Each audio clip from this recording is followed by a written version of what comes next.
Imagine if you were able to get a certain amount of money from the government each month. What would you do with it? There's many things you could do with it. You could use it to pay for school, buy food, pay your bills, or just buy something that you really wanted but could never justify buying. This would be the idea around Universal Basic Income, or UBI. It would be a government program that gives each citizen a certain amount of money each month, no strings attached. It could be used to ensure every citizen has their basic needs met. During this speech, I hope to convince you how UBI could help end poverty and give people a secure income in times of crisis and with the increase of automation. We will look at the status quo and the problems currently in the United States. There are several problems in the United States in regards to poverty and the rise of automation.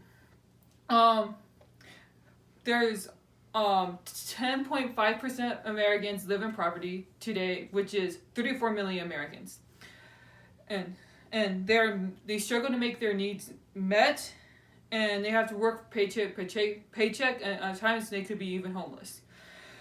As the automation increases in many industries, in particular the industrial jobs are being more in technology are taking over them, and it could lead to also server jobs being more automated. This could lead to people losing their job and their source of income, and could lead to them falling into poverty. And then there's in times of crisis, like COVID-19 has shown the weakness in the model, like how people have to struggle to pay for check, like how they lose when they lost jobs, and worrying about also going to work despite like health concerns and not being able to because of the fear of losing their income, to be able to make their needs met, like they're paying their bills or getting food. Now that we see the problems that are present, we could show how UBI could solve this issue. UBI will be a way to address, in particular, poverty that is occurring in the United States. Universal Basic Income will basically give each citizen money, no strings attached. You will get it if you work or not work, and a true UBI is not based on income level. So, like, no matter how much money you make, you will still get it. Receive money from the government, no matter how little you make or how much you make. And unlike certain welfare programs, the money is not required to be spent on certain items. It could be used on whatever you want to use it. It could be used to pay bills or buy food, or it could be used to go on a trip or buy like a computer or even just a video game. Recently, Andrew Yang, who ran to possibly be one of the Democratic president, to be the presidential nominee, in 2020, he proposed the freedom dividend, in which he proposed giving $1,000 to each citizen each month. This shows that if you want to advocate for it, is to let your government officials know so they could try to work on implementing it, like through petitions or emails and stuff like that. By implementing UBI could help solve the problem of poverty. According to Business Insider, UBI holds sincere potential as a way to lift people out of poverty, because it will ensure that their basic needs are met by giving them a source of income even if they have no job. It also will help people when they lose their job and lose their source of income. They won't fall into poverty. It will give them some way to get back onto their feet. This does bring up the point of, like, will people still work? Because people are concerned about that, usually when we talk about universal basic income.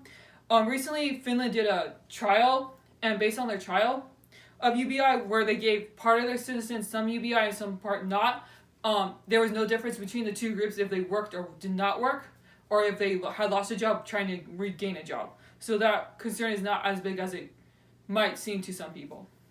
Now that we know what UBI is and what it can do, we will look at how it will look and how it affects people. UBI has several countries has done tests on UBI that have been positive. Like I mentioned before, Finland has a positive tests on UBI, it also has shown that people who were receiving the basic income had better mental health and were happier in general than those who were not. Also, in the 70s, there was a test of it in Canada, and according to Evelyn Fargot, hospital, less people went to the hospital, more people were able to graduate from high school, and new mothers were able to be able to stay home and take care of their children without worrying about loss of income. In the U.S., there has also been similar programs to UBI. In 1976, Alaska started the Alaskan Permanent Fund, in which it gives each citizen a certain amount of money, depending on the oil revenue that came in that year, to every citizen who has lived in Alaska for 1 year. They have used it for many different things. For example, Jordan Everson used it to pay for college and to buy an apartment after graduating. Scott Maxwell used it to visit his family on the East Coast, so he was able to visit them even more easily with this source of income. And then Melody Mountaindale, she was able to use it to pay for her bills and food. If we don't change things, we could have people who are in similar situations as Melody Mountaindale who won't be able to pay for their food without that source of income without being paid for their pills and food, and maybe lose their home. So basically, people still continue struggling to make their needs met, and it also, as automation increases particularly in the service industry, people will lose could possibly lose their job, which could lead to them losing their income and then them to falling into poverty, and which will continue to lead to the inequality that is present in this country. In conclusion, UBI will be a way to improve people's lives. It could be a way to end poverty. What you can do to have this implemented in the United States is you could be volunteer organizations like the U.S. Basic Income Group or the Basic Income Earth Network, which work to educate people what UBI is and to advocate for programs, UBI programs in different governments.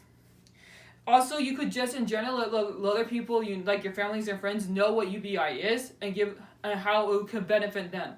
And by working together, we could work together to advocate it to our government officials with petitions and emails and stuff like that. If we get it implemented, if we get UBI implemented, we could and could possibly end poverty and improve people's lives. As Martin Luther King Jr. said, the solution to poverty is to abolish it directly by now widely discussed measure, the guaranteed income.